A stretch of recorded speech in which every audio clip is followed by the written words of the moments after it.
The other unique male procedures that I do over the last 10 years include Pec implants, calf implants, and even more recently we're doing implants in the tricep and bicep area.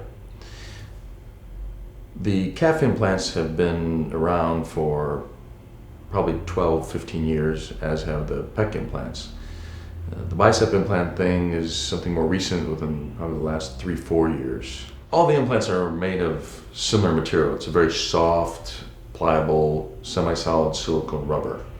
When it's placed into the body under the muscle, it has the firmness of muscle. It just pushes out the muscle you have there, so it still looks natural. Especially for the pec area, you still have the striations and the definition to the pec muscle in the borders of it.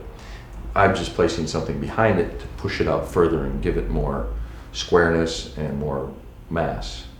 For the bicep implants and tricep implants, those implants are usually put on top of the muscle, but in such a fashion that it looks very natural, whether you're extending the arm or flexing the arm. The incision for most of all those implants, the pec implants and the bicep and tricep implants, is placed in the armpit area, so you'll never see the incision or the scar afterwards.